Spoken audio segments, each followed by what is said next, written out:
अब हम लोग खड़े होके एक अभ्यास है जो बहुत ही अच्छा बच्चों आप लोग के लिए लंबाई बढ़ाने के लिए, किसी भी कारण से आपके रीढ़ की हड्डी में कोई तनाव हो, उस तनाव सबको दूर करने के लिए अभ्यास का नाम है ताड़ासन।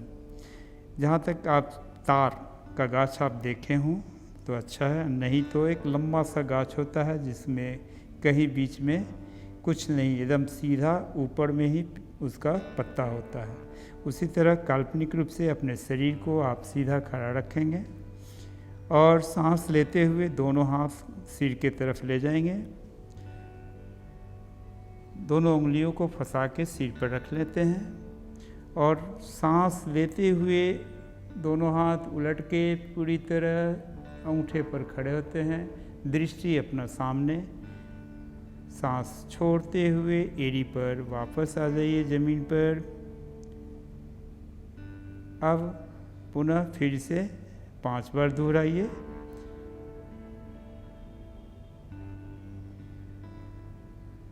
पाँच बार इसको कर लीजिए। इसे आप अपने हिसाब से 5 से 10 तक भी कर सकते हैं। किसी भी अभ्यास में वह आप पे डिपेंड करता है कि आप क्या समय देना चाहते हैं, उस हिसाब से आप अभ्यास करेंगे। पुनः फिर वापस हथेलियों को दोनों बगल में रख लीजिए। इस अभ्यास से शरीर को सुदृढ़ बनाता है, रीढ़ की संबंधी बीमारियों को, नाड़ियों को, रक्त संचार को ठीक करने में काफ़ी सहायक होता है। यह आसन निश्चित उम्र में लंबाई भी बढ़ाता है और किनको नहीं करना चाहिए वो भी आपको जानकारी दे दें। इस अभ्यास में जैसे हृदय संबंधी बीमारी हो उनको नहीं करनी चाहिए, चक्कर जिनको आता हो वो उनको नहीं करनी चाहिए, और करें भी तो सावधानी से, किसी के देख रेख में, अकेले में नहीं कभी करेंगे। अब एक हम लोग करेंगे अभ्यास वृक्ष आसन। हालांकि इसका नाम है एक पाद प्राणायामासन भी। शब्द से आपको लग रहा है वृक्ष मतलब पेड़, अपने शरीर को ही पेड़ के समान बनाना है। वृक्ष। सर्वप्रथम हम लोग दोनों पैरों पर खड़े रहेंगे और आँखों को किसी एक सामने बिंदु पर आप ध्यान से केंद्रित कर रखेंगे। सांस को शरीर से बाहर छोड़ते हुए पैरों को मोड़कर पंजे को नितंब जांघ के ऊपर रखें। अभ्यास करते समय ध्यान रखें कि एड़ी मूलाधार एक चक्र होता है, वहाँ मैंने जितना अंदर ऊपर ले जा सकते हैं पैर को, ठीक है। फिर सांस लेते हुए दोनों हाथों को ऊपर, पहले ही आप कर ली, चलिए लक्ष्मी जी ऊपर ले गई हैं हाथ, ठीक है। हथेली को जोड़ें। इस स्थिति में आप कोशिश कीजिए 10 से 20 सेकंड रुकने के लिए, फिर पुनः दूसरे पैरों से भी आप कर लीजिए। संतुलन रखें।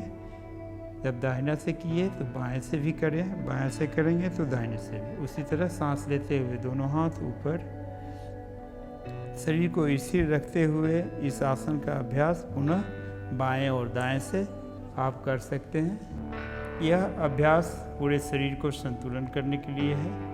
इसमें दाहिना पैर को मोड़ के बाएं जांघ पर, और कोशिश करेंगे जितना सुविधा अनुसार हो।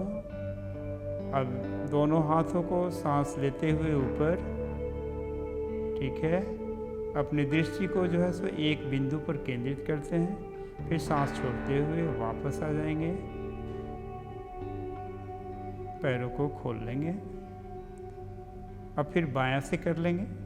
बाएं पैर को मोड़ेंगे और जितना संभव हो पैर को स्थिरता लाएंगे, रुक जाएंगे।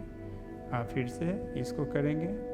फिर सांस लेते हुए दोनों हाथ ऊपर और दृष्टि सामने, फिर वापस सांस छोड़ते हुए दोनों हाथ बगल में, बिल्कुल ठीक। इस अभ्यास से आपको एकाग्रता बढ़ता है। यह जो है मूल रूप से आपके शरीर को संतुलन करता है। यह आपके शरीर में ग्लैंड सबको कंट्रोल करने के लिए बहुत ही अच्छा अभ्यास है, क्योंकि यह शारीरिक और मानसिक दोनों तरह से आप एक साथ रहेंगे तभी आप खड़े हो सकते हैं, नहीं तो नहीं हो पाएंगे।